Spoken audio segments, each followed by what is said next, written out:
this.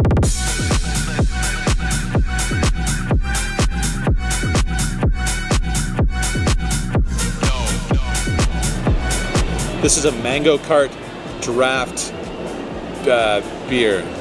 Many of these were consumed last Friday here at this location, at the meetup game that happened at this location. This location happens to be Resorts World, Las Vegas. Delicious. This exact location is actually called the Doghouse Saloon. This is their sportsbook bar and grill concept. Pretty cool spot. Bar right here where you can purchase said Mango Cart drafts. There's food over this way, there's sports betting back that way. There's a stage for live music here as well. Got a lot of bases covered at this one location, but this is just one location of many in Resorts World that are definitely in need of exploring by at least me, probably by you guys too, if you know what's good for you. Exploring we will get to, but before we get to that, we have some poker hands to dive into. Let's get started. We're in for the table maximum of $1,200, and as soon as we take our seat here, we find a super premium hand, the second best hand ever created. That's Pocket Kings. I raise it up to $20 for middle position, and only the player on my left makes the call. So we're going heads up to a flop here, which comes down pretty safe.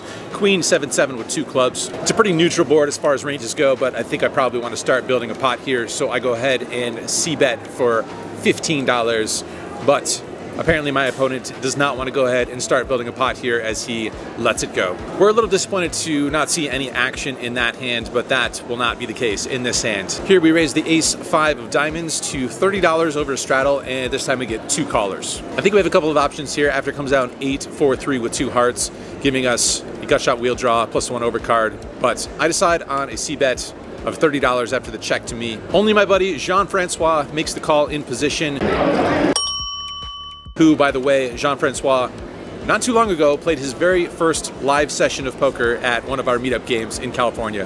Heads up to a turn, which is an offsuit jack. I'm gonna go ahead and stab again here since this card shouldn't improve my opponent all that much. I'm gonna try and fold out some smaller and medium pairs as well as the occasional draw. So this time I bet bigger for 150 bucks. Jean-Francois, undeterred, he's gonna make the call again. So we're off to a river card, which is an interesting one. It's the deuce of hearts. We make our straight, but the front door flush arrives. To be honest, I'm not exactly sure what's best in the moment. I think I want to bet something because I kind of want to set my own price here. I don't want my opponent to check behind when he has a worse hand, and I'm not going to be check folding. If we check and he bets, we're going to call anyway. So if we bet, we at least prevent him checking behind, and we can try and set our own price. I decided on a bet size of $210, and my opponent doesn't think for all that long before making the call. We turn it over, and my opponent shows us a flush. In hindsight, I think I like a bet size that's smaller or maybe even identical to my turn sizing. I think it's going to be tough to get paid off here by a hand like ace-jack or even a hand like 2-pair. I think the only way we get paid off by those hands is by betting smaller, and we also value cut ourselves a little bit less with a smaller bet. But of all the people in the world at a meetup game that I would like to see these chips go to, Jean-Francois is pretty high on the list. He's a big supporter of all things YouTube poker, so I would prefer to keep those chips, but at least they went to a reasonably good place. What's it like to run like Jean-Francois? All right, moving off of that table and onto a new table where the drinks are aplenty. Yeah, right here. Cheers. Fireball. I look down at pocket threes and raise it up to $20, and this time we get a mere 5 callers. 6 of us seeing a flop this time of King, King, 8 rainbow. It checks to me, and while I might normally give up here since it's massively multi-way, I don't think a bet is too bad. I'm gonna have the best kings here, and while that may or may not be all that relevant, I take the adventurous route and bet $40 anyway. There's a couple of folds before a player who is definitely partaking in the drinks goes ahead and raises it up to $125, and it folds back to me. Even if he does happen to find a bluff here, he's still gonna be in pretty good shape equity-wise since he's almost always gonna have 2 overcards, and he can also hit an 8 to usually take the lead as well. So there's certainly no shame in ending the pocket threes adventure here. I let it go, and my opponent very proudly shows the ace-queen offsuit. Ah, I got you, fucker. Let's go! Let's go! He then very proudly tips the dealer $5. Let's go! Hey, fight for you, bro. Thank you. To which I get inspired and also tip the dealer $5. and even become a little more inspired to tip that player $5. I'm just Five for you, bro. I'm just talking shit, man. But that player was nice enough to give that $5 to the dealer. So the dealer, the big winner here, what can you expect? The Pocket Threes Adventure, 5 opponents. What can you expect? In this hand that was captured and shared on Twitter by Jesse Fullen with Poker News, fellow poker vlogger Jeff Boski opens from first position and we defend with the Ace-10. Action checks all the way down the river on a board that favors my range much more so than his. So we decide to slide out a bet of 2 times the pot here. Jeff says, you know what I have. I guess Ace-King in the moment, and it's essentially the same thing. He shows us the Ace-Jack and mucks it, which gives us an opportunity to deliver a successful bluff to Mr. Boski. Glad we invited this guy. One hand later, Jeff gets his revenge when he opens pre-flop and checks back top pair on the flop. I fall into the trap and bet the turn, which he calls, but I do at least find a check fold on the river before getting shown the goods. Not sure who invited this guy and his future Rolex wearing self. The mango, you guys. All right, this next hand is an absolute doozy, and if I'm being honest, could potentially be some of my finest work of all time. There's a straddle, an early position raise, and a call before we look down at King Queen offsuit. I think flatting is probably the worst option, and I put 3-betting and folding on relatively equal footing. I don't think the hand will perform all that well versus an early position raise, hence why I think flatting probably isn't very good. 3-betting versus an early position raise can be a little treacherous, but we do have some removal versus some good hands, so I decided to try it. I put in the 3-bet up to 120 bucks. It folds back to the initial raiser who flat calls before things get very interesting. Yeah, you want a different one. I can see that. All in. Yeah. The player in the middle jams all in for a medium-sized amount. I definitely wouldn't expect him to always be all that strong here, considering he just flatted the initial raise. And honestly, it's not really that much money, considering there's a straddle on in this hand. Effective stack sizes are halved. With the first guy's money in there, I think we want to try and push him out and leave his dead money in the middle to be won, and hopefully find a flipping situation versus the player in the middle. All in.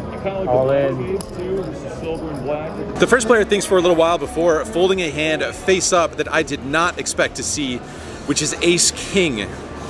On one hand, I'm happy to fold out a dominating hand, but we might be in need of that king versus the player in the middle. The flop doesn't improve us, but we do happen to find a king on the turn. The hands get revealed, and my remaining opponent shows pocket queens. This is an amazing turn of events in this hand. We got the hand that would have been the winner to fold pre-flop and somehow find the suck out versus the queens, despite one of our outs hitting the muck. I told you, perhaps some of my absolute finest work. In this hand, we raised the pocket sixes to $35 over a straddle, and it doesn't seem too hard to find callers in this game. This time we find 3 of them, so 4 ways to a flop. It comes down 7-5-3 with 2 clubs. Sixes have a couple of options here. We're double blocking the straight, also some removal to a hand like 6-7. So I decided to c-bet this time for $65. 2 players make the call behind me. The turn is an offsuit queen, which essentially is a brick in my mind on this board. I think betting again makes sense, but in the moment I decide to check it and evaluate what happens. The hijack bets $125 and the button lets his hand go. Back over to us, and not really expecting our opponent to have a queen in his hands all that often, and expecting a check from a 7x type hand. I'm gonna make a call here, see what happens on the next street. The river comes another queen and I check it again. This time my opponent checks it back and we show down what ends up being the winner in this hand.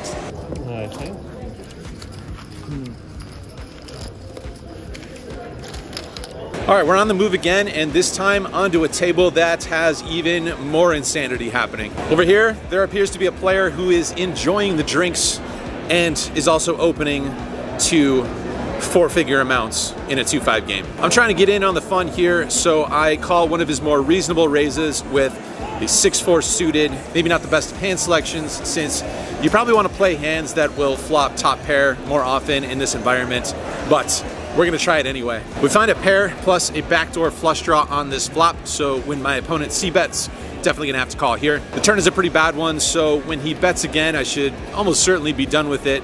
But for unknown reasons, I try the hero route and call once again. The river has us beating even fewer hands, and this time he bets $440. 440 an ounce. 440. Oh boy. Boy an ounce. I don't have a very good hand.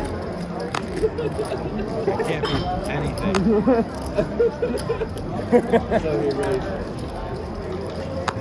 The maniacal laughter really is what, yeah. That's what makes it bad. All right, show the bluff. I decided to try and find a better spot, and I asked him to kindly go ahead and show the bluff. Later on, when we were hanging out at the bar, and after he had bought pretty much everyone at the bar around and was tipping 100% on his bar tabs, he later on told me that he had the pocket tens. Pretty sick value bet, targeting exactly what I had. He might know by now that I'm not really a fan of folding rivers, but happy to report that we did fold the 6-4 suited on the river this one time. All right, in this hand, there's an early position raise from my buddy and Hand History Lounge member, Anand. Cut the feet, cut the feet.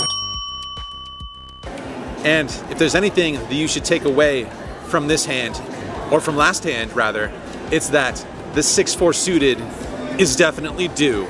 So I make the call, and there's one call out of the blinds. 3 ways to a flop where, once again, we flop a pair plus a backdoor flush draw. Player in the blinds checks, Anand makes a C-bet, I'm not going anywhere, and the other player folds. Heads up to the King of Hearts on the turn, and Anand continues betting, this time for $75, and that is a pretty sweet price to continue here with a pair and now a flush draw. So I make the call as well, and we are heads up to a river card, which is an absolute glorious offsuit 4. This time my opponent checks. Now, if you guys enjoy the city of Las Vegas, you are gonna absolutely love Value Town. I bet $200, and without too much thought, he tosses in the 2 black chips as well, and we get to show down this hand that I told you guys was due. I challenge you guys to try and find a better sport about getting his top 2 pair mowed down than my buddy Anand. Cut it, cut the feet, cut the feet. Are we in the block too? Yeah. Run the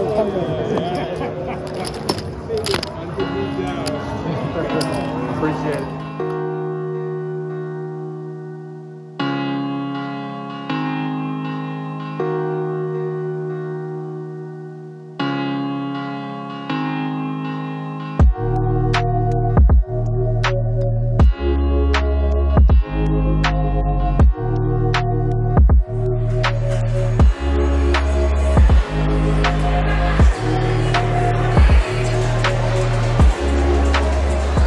Hello from the Crystal Bar now. This is where the after party from last Friday's meetup game took place with a crowd of some of my favorite people in poker. Had an absolute blast that night during the meetup game.